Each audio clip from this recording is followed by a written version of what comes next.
The power of forgiveness. The sun shone brightly in the blue sky as children's laughter filled the playground of the condominium.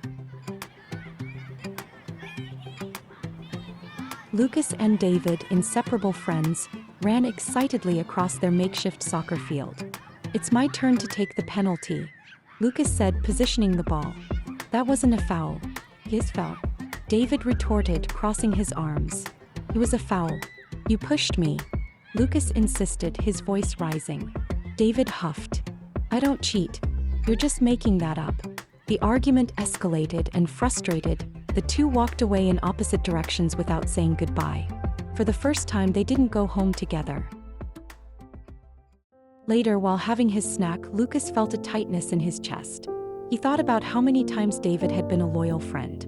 Deep down, he knew he had overreacted and cared more about winning than being fair. Then he remembered something he had heard at church on Sunday. "Be kind and compassionate to one another, forgiving each other just as in Christ God forgave you." Ephesians 4 verse 32. Lucas sighed. He knew what he had to do. Determined, he went to David's building and found him sitting on the swing at the playground. "David, I overreacted today. I'm sorry for accusing you of cheating. You're my best friend and I don't want to fight over something so silly." David looked at him for a moment, a hint of hurt still in his eyes. But then he smiled and said, "I shouldn't have gotten mad so quickly either. I forgive you." They looked at each other and laughed, relieved. "Want to play again?" David asked. "Only if you let me take the penalty kick." Lucas joked. "No way. Let's settle this with a coin toss." And just like that, the two friends went back to playing, now closer than ever.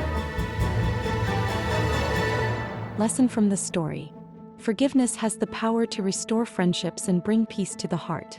Just as God forgives us, we must learn to forgive one another. Be kind and compassionate to one another, forgiving each other just as in Christ God forgave you. Ephesians 4 verse 32.